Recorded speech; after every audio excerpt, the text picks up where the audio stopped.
Everybody say hi to Timothy and Nick.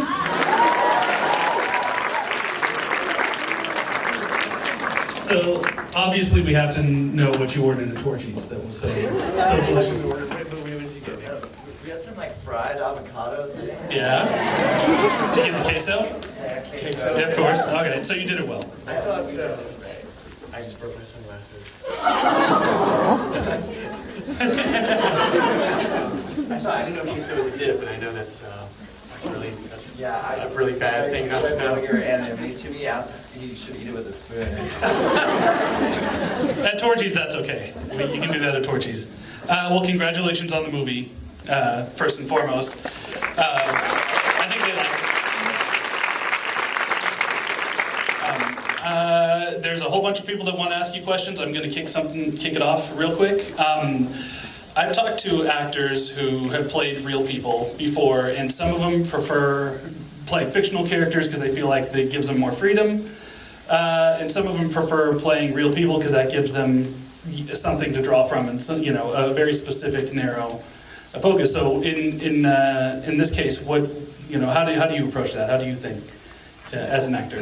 No, it's definitely more of an anxious experience when you're playing someone because they're real and it's a real story, and certainly this one, independent of like any nature of the addiction of it, it's just about family and really what makes us family members. So I said it to Nick before we started shooting, and then once we had shot as well, but it was really his impression, your father's impression, that I think Steve and I were most anxious about, because it felt like it would be a real transgression, or it would be dishonorable or something to have.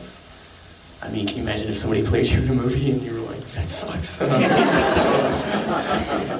Like they're standing over the monitor just shaking their head?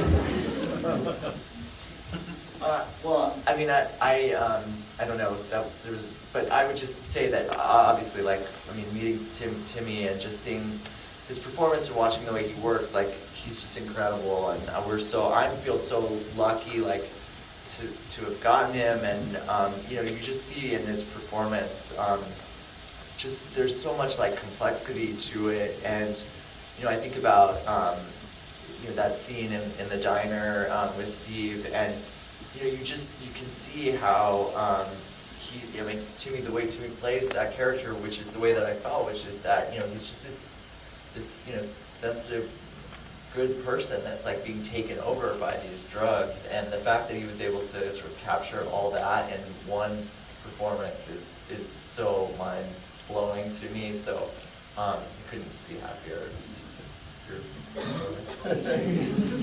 As a person. So Nick, part of that, there's very few people that actually get to relive their life, and you not only got to with the movie, but you also, wrote the book this is based on with your father. So what is it like for you now, having examined and re-examined your life in a way that most people don't? Yeah, it's interesting. I mean, I think it's actually been a really incredibly positive thing for me.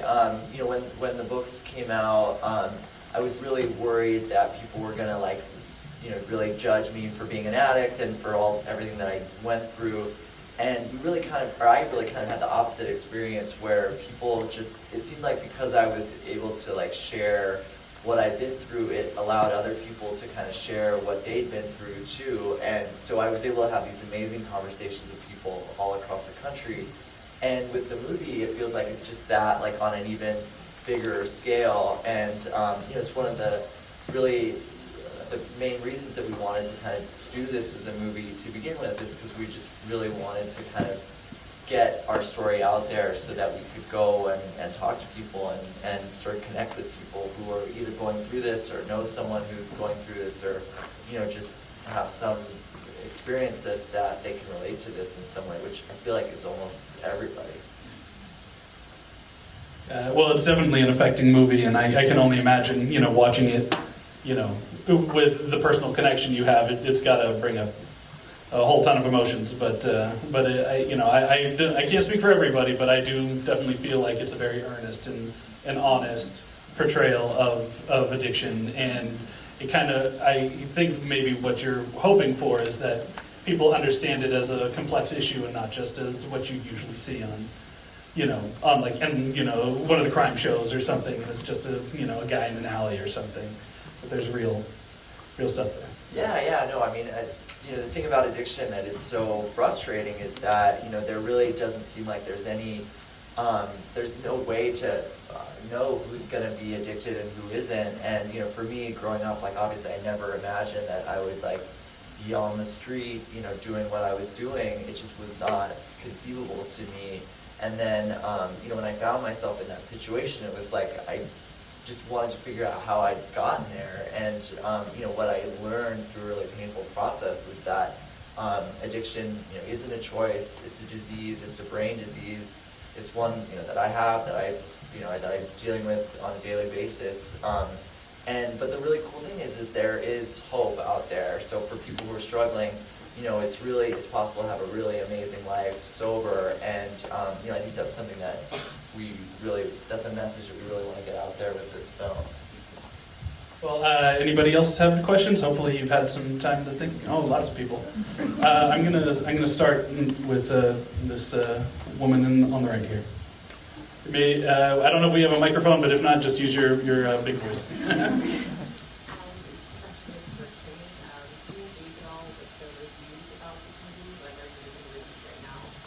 You guys hear that? No.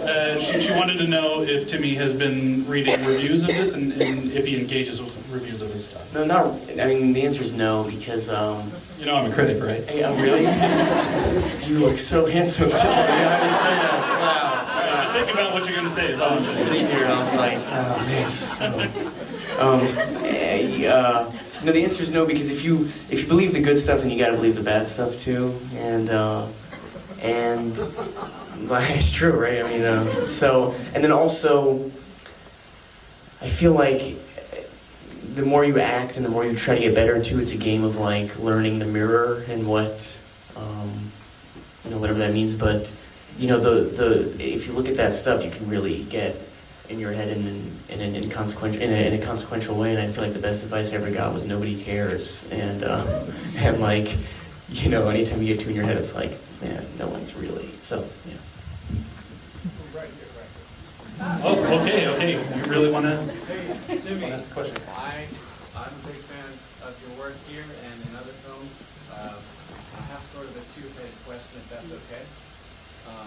The first one is, obviously you had to take a lot from Nic's life for your portrayal of him. And I'm curious about how much, if any, you had to take from your own life experiences for your portrayal. And the second part is, I cried like a baby when I was watching this movie several times because I saw my older brother and my dad when I was watching you guys. So my second question is, can I have a hug? Well, I assume everybody heard that one. I don't know. He's assuming the answer is yes. Everything.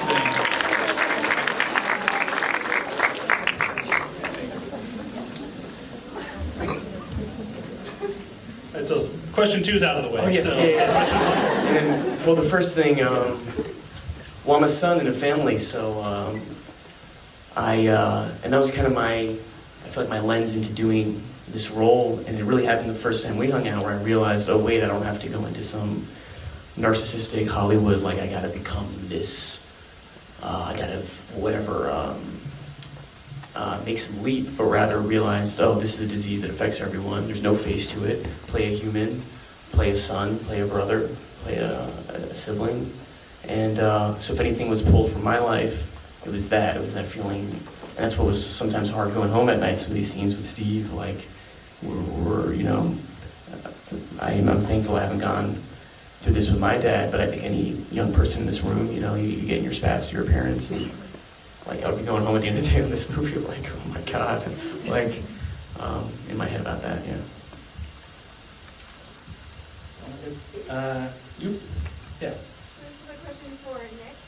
We noticed in the end credits that the pivotal journal scene was actually drawn by your brother, Jasper. Could you tell us a bit more about his artwork and how that was influenced for your story? Yeah, yeah. The question, real quick, for those who didn't hear it, is she noticed in the credits that all the artwork in the journals was done by your brother. So can you talk about that? Yeah, it was just this amazing. There you are. It was just this amazing like confluence of events. My little brother just graduated from college and he needed a job, and so they got him a job as a PA on the movie. And just one day they were trying to design, like, I think the bedroom, the bedroom for the son and the journal stuff, and they saw my little brother's drawings and just thought that they would be a really great sort of fit for the film.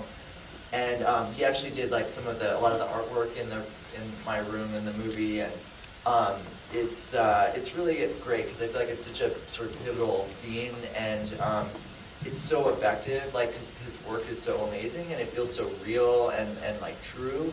And I'm so grateful that it ended up happening, because I feel like if it had been just some other artist, like, you just don't know what you would have gotten. But with Jasper's work, I don't know, I felt like such a connection to it personally, and I feel like you can see that, like, as an audience member, that, I don't know, there's something like really just that feels really like dark and interesting and true about what he did. So it just was a really great turn of events. And my little sister actually had some artwork in the house too. And Karen, my stepmom, who's an artist, those are like reproductions of her work when she's painting that big eye painting and stuff. So it was cool. It was cool to have the sort of whole family get to come together and make it happen. And when Timothy and I first met, actually, we met with Daisy, my little sister, so he got like immediately thrown into the whole like family, chef family. In the book, she's 7 years old, and now she's like a fully formed human. That's what it was. I've neglected the left side of the room, so I'm gonna go with the very enthusiastic arm waver. My question is for Nick. I studied addictive recovery studies at Texas Tech. They have like one of the hugest collegiate recovery groups. What do you feel often gets the short end of the stick? Prevention program, recovery, or like the treatment process? And what are some strategies you would suggest to implement to improve all three components? I hope you all heard that, because that was said much better than I could repeat. Yeah, no, that's a great question. Yeah, I mean, I think obviously, like, prevention is something that is really this kind of in some ways like the most important thing, because it's like, how do you get to young people, especially before they have to go down this road. But in terms of treatment, I mean, I think the thing that I found, and that I've known so many people, so many of my friends that have struggled with this disease, that have found, is this, that there's not there's no organization that really regulates treatment in this country. So almost anyone can like open a treatment center. So there's a lot of just really bad treatment centers out there that aren't based on science, that aren't based on any kind of fact, that are just based on the whim of whoever is opening it.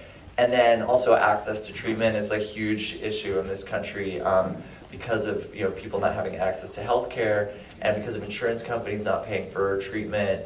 It can just be really difficult for people to get the help that they need. And that's such a tragic thing, because when you finally have someone who's ready to get sober and wants help, to not be able to get it is just so it's unconscionable that we are allowing this to happen. So I think the thing that I've been really working on is just trying to raise awareness in terms of making sure that we sort of encourage people to donate to organizations that fund like scholarship programs for people that need to get into treatment. And then also just sort of raising awareness about the fact that, like I said, addiction's not a choice, it's a disease. It should be covered by insurance companies like any other disease. And like they talk about in the movie, relapse a lot of times can be as part of recovery, and people relapse. And what happens is, when people relapse and the insurance stops paying for their treatment, and if you had cancer and you had a recurrence of the cancer and your insurance said, well, sorry, it came back, so we're not going to pay for it, no one would stand for that, and we shouldn't stand for that with addiction treatment either.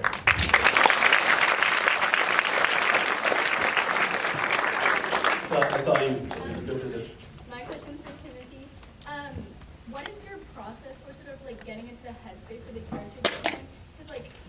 obviously, like, knowing, like, when the addict goes through, like, trying to play that can't be easy. So, like, do you have a process? Yeah, I think it's a twofold thing. Oops, Sorry. The question was about his process getting into a character for those in the cheap seats. Oh, And gifts. A crazy dancer, can I get it? yeah, absolutely. Yeah. Little gifts, Christmas. Thank you. I appreciate that. Thank you. I hope it's queso. Oh, peach soap? Oh, okay. I get what you did there. All right. So the process. You know, it's twofold. I feel like it's what I said earlier. You search for a certain through line, I think, or I do as an actor. That doesn't mean playing yourself in any way. Certainly, I don't want to bring my mannerisms to the screen, but you do want to know how this person makes sense to you. And then on the inverse side, I think it's a Meryl Streep quote or something where she said, like, she knows she has a character down when the part that she likes the least about them or the thing she understands the least, she finally gets or can come to terms with or something. And here, like I said, also there's like a big audition process, like all the young actors I knew my age were going in for this. So once I had it, I felt like there was this pressure to be like I said before, like throwing myself into walls every night or something. And instead, I don't know, it's like play a human. I think it's the whole point of the movie is like, it's kind of what's terrifying about the movie. I would, or whatever, to each their own reaction, but is this idea that even to someone who's industrious in their high school or academically involved or whatever, that, you know, he can still seize you. And so I guess that would, sorry, if that answers it. Sorry. Yeah. So many people. I'm going to go with you. Hello. First, I just want to say to Nick, thank you for sharing your story, because I too had an older brother that's gone through rehab and doing really well now, but I just know from him it's really not easy to share those stories, so just, I thank you so much for doing that. And then, so my roommate, she couldn't be here today, her name's Hannah, but she had a question for you, Timmy. She was really excited to ask this. Also, she's an English major, so it sprays like really well. Okay. So she said, since the film is adapted from 2 memoirs, how did you determine what angle you were going to take in the portrayal of Nick? And did you focus mainly on one memoir and the viewpoint presented in that one, or a combination of both? Yes. Did you guys hear that? I'm seeing some shake. The short version is that this was an absentee question sent by an English major, so I'm going to really butcher it now. The question was about there's 2 different memoirs that this is based on, and what did you base your character on? Did you pick and choose, or did you focus on one more than the other? I think, I don't know, in the lead up to the movie, like Beautiful Boy was the book I really would lean on because it's more all-encompassing and it jumps around. And then once we were shooting, I would stick to Nick's book, Tweak, a lot more because it's very present tense. And as an actor, it's almost like written in the way like an actor I feel tries to think, where it's just like moment to moment. Well, this happens and this happens and this happens and this happens. And also, I think best acting advice I ever got was from a playwright named John Shanley, and he said, "You can't be smarter than your character that you're playing." And so at that point, I felt like once we were shooting, I had to forget about what David was going through, or not try to like things that are difficult when like or scenes that are difficult, not try to lean into what David's POV would be, but rather, whatever makes with it. All right, well, we have time for 2 more, so I need like only those that have like super amazing, great questions. And we're going to judge you. We're going to have veto power up here, by the way. So, well, you seem to think, yeah, behind the pink. Sorry, not the pink. You're like reaching for the heavens, so I hope it's good. Please, Timmy, I love you so much. This might have been a mistake. What was the hardest scene for you to shoot in this movie? There must have been a ton, but what was the most difficult one by far? I think it was the scene where I call Steve/David to ask if I can come home and that I'm willing to give up drugs, but that I don't want to go to rehab anymore. And he says, "You can't come home." And that's what I mean when it would like make me think to my own relationship with my father, because we haven't had a moment like that. But man, to even play that out as an actor, that was very tough. Also, we were shooting in San Francisco, so I'm sorry. No, it was cold. It was cold too. Yeah, it was cold. And it was just a difficult difficult scene, but also just trying to bring justice to it. And not just that scene, but a lot of scenes. Yeah. All right, that worked out okay. All right, I'm gonna have to ask Thea because she came on her birthday to do this. So I just want to say that I lost my sister a couple years ago, and I've never seen something so real and full of compassion. Sorry. So thank you for making this. And I just was wondering if you were thinking about like who your audience is going to be, or just were you making it kind of for everyone? This project, book, and movie. She lost her sister, and this movie has really hit her, and obviously in a deep way. And their question was about when you were making the movie. Did you? I'm sure either one of you. Did you think of the audience that would be impacted by this, and were you making it for those kind of people? Yeah, I mean, well, no, you started actually. Yeah. I think absolutely, and I think what Nick has to say about this will be, thank you for saying that, thank you for sharing that, because that's really, that's why I think I would think these books exist, and it's the hope of the movie too, and I would really hope, and you get to be the judge of that, not me, but that there's a redemptive quality to at least the work, and not to, put a ton of pressure here, but in Nick being here, and I think it's also for hopefully a wider audience and for people that haven't gone through this too. But I mean, really, and hopefully in a therapeutic way. But really, what you just said, like I think that's the point of it. And there's been a taboo about talking about this, or weirdly, I don't know if you have this experience, but people our age, maybe sometimes it glorifies it too on the other end, and it's a really harsh reality. So that's why we tried to do it.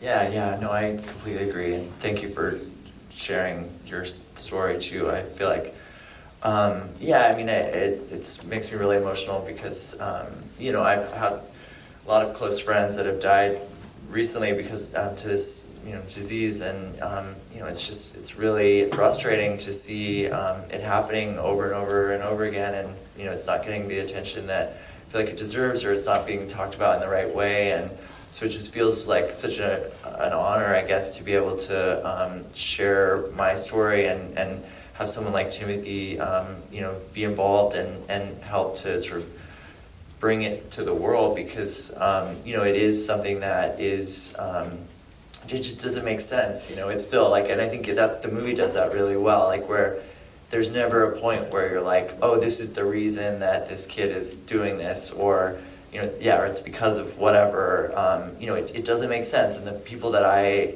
know that are actively like going through this, I just want to like shake them and be like, what the fuck, like just stop, But I couldn't, when I was going through it, I couldn't either. So it's just, that's the thing about this disease that's so frustrating, is it doesn't make any sense, and it defies logic. I think the only thing that we can do is just like keep talking about it. And I think the thing that the movie shows really well in that last scene with Timmy and Steve is just that love and the family. It's gonna make me cry, but is there. It doesn't ever go away. And so anyway, thank you for being here, because that love is is the thing that we have as human beings, and it's always. It just doesn't ever go away. It's always there. So, anyway, thanks. Yeah. Thank you two for coming out.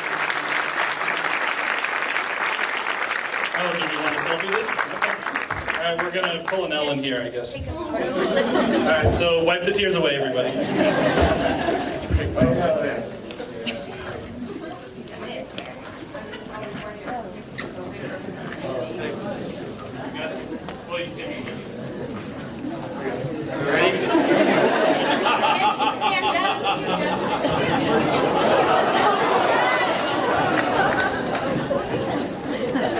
up.